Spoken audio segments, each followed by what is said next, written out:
Hoyt-Barnum house is evocative of that era where you had small shops, small retailers, lots of craftspeople like Samuel Hoyt himself, who was a blacksmith, often living in relatively modest dwellings and spending their time not only being craftspeople but also farming on the side. It was necessary for us to move this house because we need to build a new police station.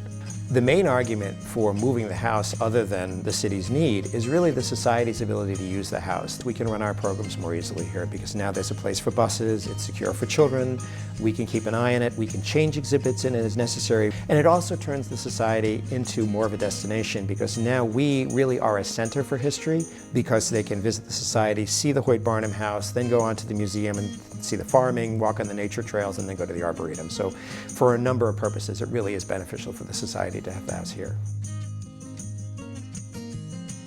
Every project is unique. Every building is unique, just as you and I are unique. Challenges with this one were the enormous fireplace, 30-ton fireplace of granite rubble. The other challenge is the deteriorated condition of certain parts of the building where we had to strengthen for the move.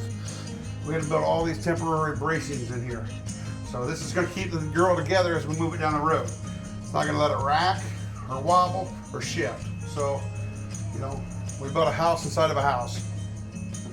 So because the structure's so old and isn't capable of putting the pressure loads that we want to put on it, literally we came in and put LVLs, structural beams on each side, so it wouldn't spread on us. The only thing holding this in is this wood dowel. So we can't rely on a wood dowel that's 300 years old. We can't take that chance.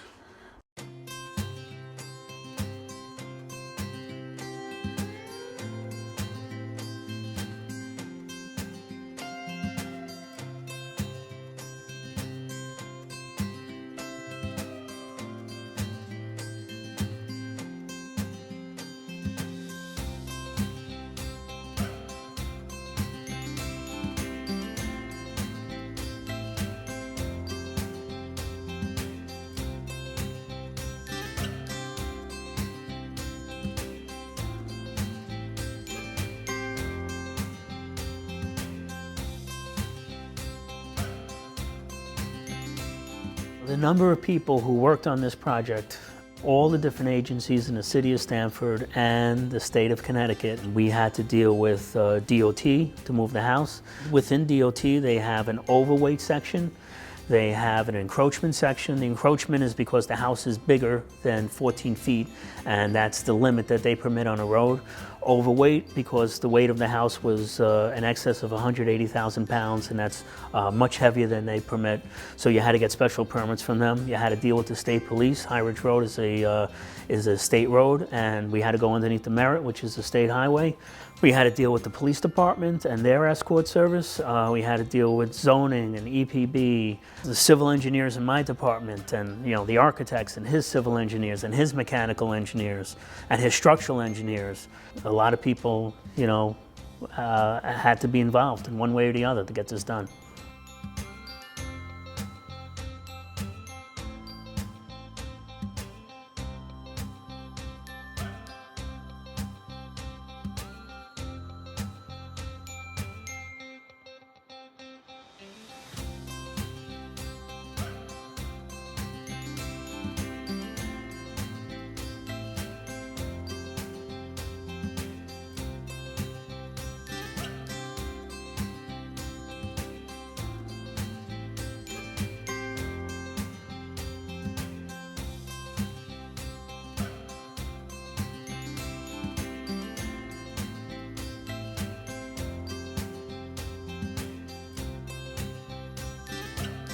People would say to us, oh, I've driven by this house so many years, I never noticed it. The house is sort of this lost little gem. So it's given us an opportunity to really give the house a second lease on life and really to be able to use it and feature it and really value it, because it really should be valued. It should not be a forgotten thing. A lot of communities don't have things like the Hoyt-Barnum house, and we're lucky that it survived. And we're lucky that the city made the commitment, working with the Historical Society, to see to it that this little gem is polished and not torn down.